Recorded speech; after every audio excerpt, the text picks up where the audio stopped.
మావిగన్ 2029 ఎన్నికల ఎజెండా కాబోతోందా అని రీసెంట్ గా నేను ఒక వీడియో చేశాను. కొన్ని గంటల్లోనే ఆ ఆర్గ్యుమెంట్ అక్షరాల నిజం తిరుగులేదు అని టీడీపీ అధికార పార్టీ నిరూపించేసిందిగా. రాజశేఖర్ రెడ్డి గారు చనిపోయే సమయంలో ఎక్కడున్నావో అచ్చెన్నాయుడు ఏమన్నారో చూసారుగా. ఈ మాట వైఎస్ఆర్ ప్రస్తావన ఉన్నట్టుండి ఇప్పుడు ఎందుకు వచ్చింది? పైగా ముఖ్యమంత్రి చంద్రబాబు మాకెందుకు వచ్చింది, నువ్వు పోరాటం గురించి అప్పుడే మాట్లాడుతున్నారేంటి? 2 ఏళ్ళు కూడా ఇంకా పూర్తి కాలేదు కదా. పైపెచ్చు రాష్ట్రం అంతా మాట్లాడుకుంటున్న భార్యలు అక్క చెల్లెళ్ళు టాపిక్ మీద ఆయన ఏమన్నారో చూడండి. ఏమీ అనకుండా ఒక పేపర్ మీద ఇలా అనడం చూస్తే మాట్లాడడానికి, ఆర్గ్యుమెంట్ చేయడానికి, జనాన్ని మెప్పించడానికి సబ్జెక్టు, సబ్స్టెన్స్, ఆర్గ్యుమెంట్ అధికార పార్టీకి లేకుండా పోతున్నాయా అనే ఫీలింగ్, అభిప్రాయం ఖచ్చితంగా వచ్చి తీరుతుంది కదా. పైపెచ్చు సంపద సృష్టి విషయంలో చంద్రబాబు ఇంకో ఫీలర్ కూడా ఇచ్చారు. 175 కోట్ల రూపాయలు ఎకరా అయ్యింది. చూశారు కదా. ఆ 175 కోట్లు వెనక అసలు లాజిక్ ఎంత ఉంది? డీటెయిల్డ్ గా చూద్దాం. ఇది వైఎస్ఆర్ కో, మహిళల ఆత్మగౌరవానికో, లేదంటే గనక సంపద సృష్టికో మాత్రమే సంబంధించిన విషయం కాదు. ఏపీలో రాజకీయం నిరంతరం పొలిటికల్ పాకులాటతో రాష్ట్రాన్ని, భవిష్యత్తుని, జన ప్రయోజనాల్ని, మన ప్రయోజనాల్ని ఎలాగా జారుడు మెట్ల మీదకి నెట్టేస్తుందో మనకి కళ్ళకు కట్టినట్టు చూపిస్తున్న పరిణామాలు ఇవన్నీ. వీటి వెనక వాస్తవాలేంటో తెలిస్తే ఇలాగా లేని ఆర్గ్యుమెంట్ ఎవరిదో మనకు అర్థమవుతుంది. మావిగన్ విషయంలో పొలిటికల్ పెనుగులాట ఇంకా ఇంటెన్సిఫై కావడం అయితే ఖాయం కదా. సంపద సృష్టి 175 కోట్లు అని చెప్పిన ఉదాహరణలో ప్రాక్టికాలిటీ ఎంతో, అసలు వాస్తవం ఎంతో అర్థమైతే గనక మనకి మబ్బులు విడిపోయినంత సులభంగా మావిగన్కి, అమరావతికి ఉన్న తేడా ఏంటనేది అర్థమైపోతుంది. ఇదే అసలు పాయింట్. దాని గురించి మనం మాట్లాడుకోబోతున్నాం. వాస్తవాలేంటో తెలుసుకుందాం. రాజకీయం మన కళ్ళకి గంతలు ఎలా కట్టాలనుకుంటుందో ప్రాక్టికల్ గా చూద్దాం.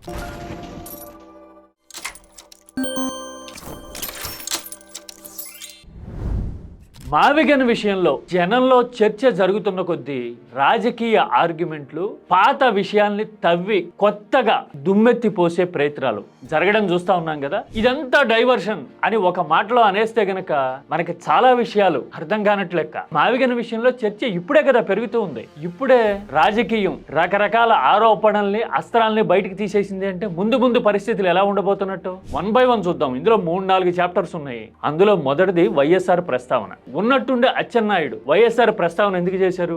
2 కారణాలు. ఒకటి, మావిగన్ విషయంలో ఆర్గ్యుమెంట్ ఇంటెన్సిఫై అవుతోంది, జగన్ ఇంపాక్ట్ ఎస్టాబ్లిష్ అవడం మొదలైంది. అందుకని పర్సనల్ గా అటాక్ చేసి వైసీపీని ఆత్మరక్షణలోకి నెట్టాలి, భార్యలు చెల్లెళ్ళు వివాదం నుంచి దృష్టి మళ్లించాలి. ఇది మొదటిది. రెండోది, వైఎస్ఆర్ పాదయాత్ర మొదలుపెట్టి నిన్నటికి 23 ఏళ్లు. వైఎస్ఆర్ అభిమానులు ఏ పార్టీ వాళ్ళైనా సరే వాళ్ళందరూ ఆ మెమరీని చెరిష్ చేస్తా ఉన్నారు, గుర్తు తెచ్చుకుంటా ఉన్నారు. అందుకని స్పాయిలర్ అన్నమాట.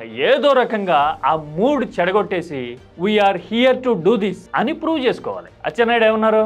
రాజశేఖర్ రెడ్డి గారు చనిపోయే సమయంలో సంతకాలు సేకరణ చేసిన విషయం ఇదేమి కొత్త విషయం కాదు. ఇంతకు ముందు 10 కాదు 100 సార్లు ఇలాంటి ఆర్గ్యుమెంట్ చేయడానికి ట్రై చేస్తే జనం తిప్పికొట్టడాన్ని 2019 ఎన్నికల్లో చూసాం కదా. ఇలా మాట్లాడే జగన్ కి సింపతి క్రియేట్ చేసే, ఆఖరికి తండ్రి విషయంలో కూడా జగన్ ని ఇంత మానసిక క్షోభకు గురి చేయాలనుకుంటున్నారా అనే ఎమోషన్ వైసీపీకి అడ్వాంటేజ్ కాబట్టే కదా. చాలా ఫ్యాక్టర్స్ ఉన్నాయి, అది కూడా ఒకటి కదా. ల్యాండ్ స్లైడ్ వచ్చింది. అయినా సరే ఇప్పుడు మళ్ళీ మాట్లాడడం అంటే ఇంకా మరో అస్త్రమేం లేదు మన దగ్గర. అందుకోసం మాట్లాడుతూ ఉన్నారు. మరి వాస్తవం ఏంటి?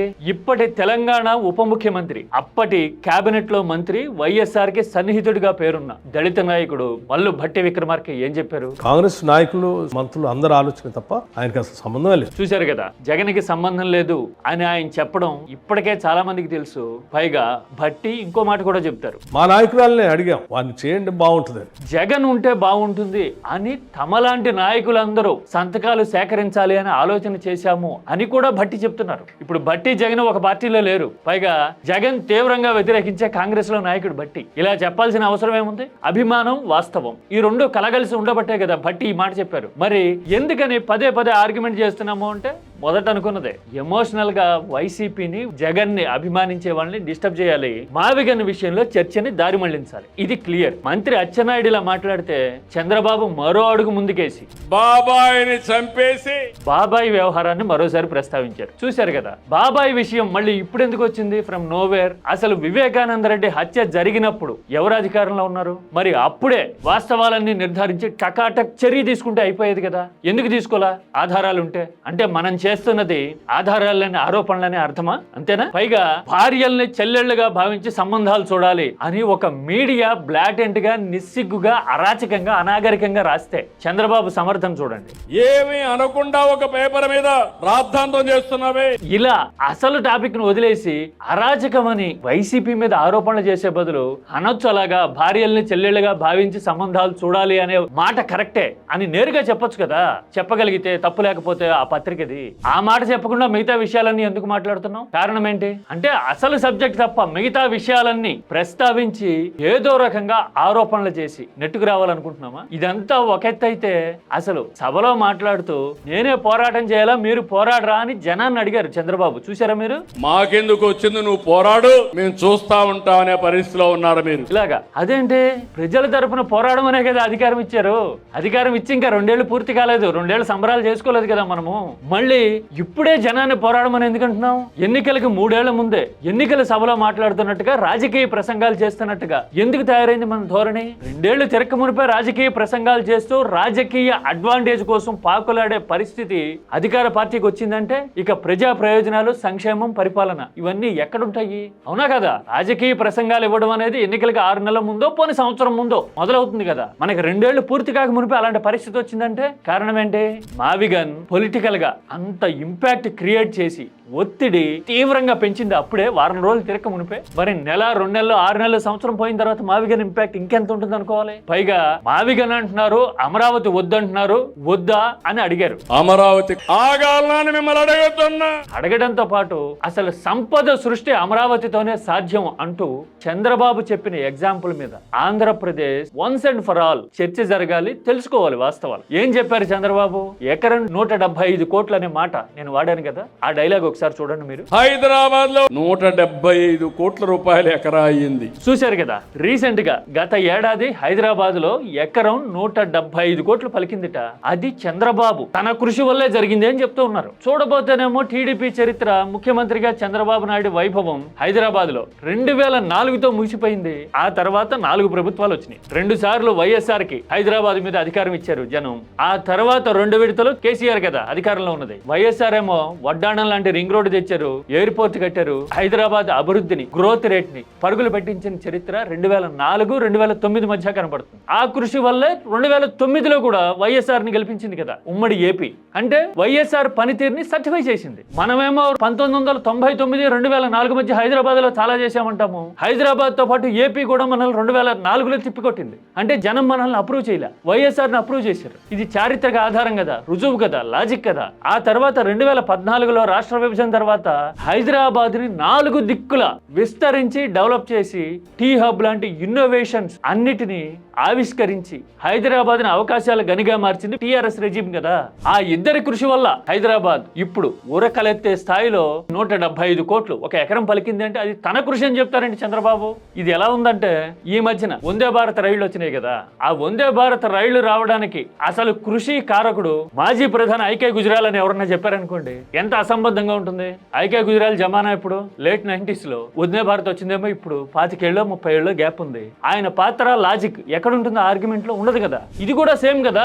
మనం ఎప్పుడో ముఖ్యమంత్రిగా పనిచేసినంత మాత్రాన ఆ ప్రాంతంలో తర్వాత వచ్చిన మార్పులన్నీ మా ఘనతే అని చెబితే అది ఎలా సాధ్యం? లాజిక్ ఉందా అందులో? మీరైతే ఏం సమాధానం చెప్తారు? కామెంట్ చేయండి. ఇక్కడతో అయిపోలే ఈ సబ్జెక్ట్. ఒకవేళ హైదరాబాద్ లో ల్యాండ్ రేటు పెరిగినట్టు అమరావతిలో పెరుగుతుంది అనే లాజిక్ నే తీసుకోండి కాసేపు.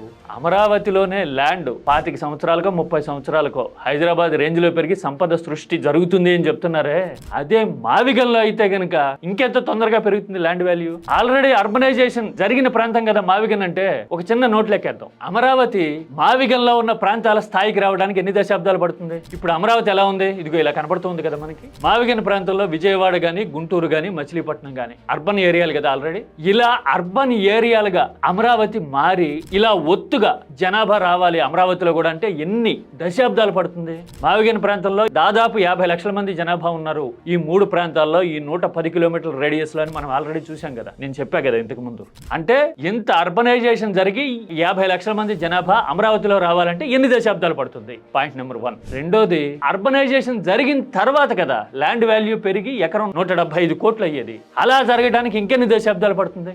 అమరావతి ప్రాంతం అర్బనైజేషన్ కావడానికి ఒక 3 దశాబ్దాలు పట్టింది అనుకుందాం. 30 ఏళ్ళు, అక్కడి నుంచి 175 కోట్ల రేంజ్కి పెరగాలి అంటే మరో 30 ఏళ్ళు అనుకుందాం, 60 ఏళ్ళు కమ్సేకం. లాజిక్ని బట్టి చూస్తే అంతే కదా. ఎందుకంటే వ్యవసాయ భూముల్లో నగరం మొలిచి పాపులేషన్ డెన్సిటీ జనసాంద్రత పెరిగి జనాభా అక్కడికి రావాలి, జనావాసంగా మారాలి, పైగా ల్యాండ్ వాల్యూ 175 కోట్లు కావాలి అంటే దశాబ్దాలే పడుతుంది కదా. 12 ఏళ్ళుగా చూసాం ఎంత ఇంప్రూవ్మెంట్ ఉందో. ఆ పర్సంటేజ్ తో పోల్చితే 175 కోట్ల రేంజ్ కి ఎప్పుడు వెళ్తుంది అనేది మనకు తెలిసిపోతుంది కదా. మరి ఇన్ని దశాబ్దాలు పట్టే పరిస్థితి ఉంటే అదే మావిగన్లో డెవలప్ చేస్తే గనక ఇంకో 15 ఏళ్లకో 20 ఏళ్లకో మావిగన్ ప్రాంతంలోనే 175 కోట్లు ఎకరం ఈజీగా అవుతుందా లేదా? పైగా 50 లక్షల మంది జనాభా ఆల్రెడీ ఉన్నారు.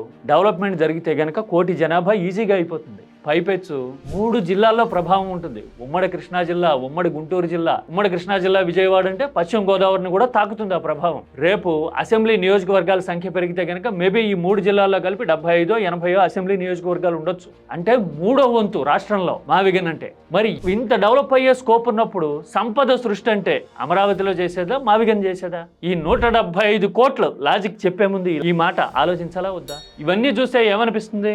ప్రాక్టికాలిటీ మావిగన్లో ఉంది. జనం మావిగన్ గురించి మాట్లాడుతున్నారు.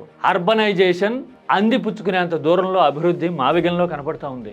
ఏదో రకంగా అమరావతి ఆర్గ్యుమెంట్ ని నెగ్గించుకోవాలని ట్రై చేస్తున్నాం. అందుకని బాబాయ్ వస్తున్నారు, వైఎస్ఆర్ వస్తున్నారు, అసలు భార్యని చెల్లంటే తప్పే ఉంది అన్నట్టుగా సమర్థించే వరకు మన రాజకీయం వెళ్ళిపోయింది. ఇక్కడ ఎమోషన్ కాదు కావాల్సిందే. 3 ఏళ్ల ముందే పోరాడండి అని జనానికి పిలుపునివ్వడం కాదు కావాల్సింది. పోరాటం సరే, ఎన్నికలు వచ్చినప్పుడు ఎలాగో ఐడియాలజీల వారీగానే, కులాల వారీగానే ఎలాగో ఓట్లేస్తున్నాం. ఆలోచన వారీగా మనం ఎప్పుడు ఓట్లు వేయం కదా, అవి ఎలాగో చేస్తున్నాం. కానీ అసలు ఆలోచన అంటూ జరగాలి, భవిష్యత్తు గురించి తెలుసుకోవాలి. ఏపీ తన కాళ్ల మీద, మన కాళ్ల మీద నిలబడాలి అంటే అభివృద్ధి విషయంలోనూ అందుబాటులో ఉన్న ఆల్టర్నేటివ్ మోడల్స్ లో ఏది పాసిబుల్ అండ్ ఫీజిబుల్ అనే ఆలోచన ఇప్పుడు జరగాలి కదా. బహుశా అలా జరగకూడదనే ఎప్పటి నుంచే పొలిటిసైజ్ చేసి పోరాడండి అని పిలుపునిస్తున్నాం. నిరంతరం పోరాటమే చేస్తే అభివృద్ధి ఇంకెప్పుడు చేస్తాం? ఇది కదా ఏపీ తెలుసుకోవాల్సింది.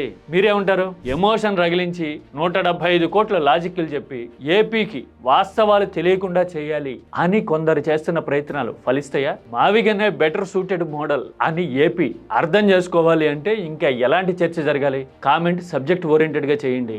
సంస్కారవంతమైన భాషను మాత్రమే వాడదాం. This is key talks humble request.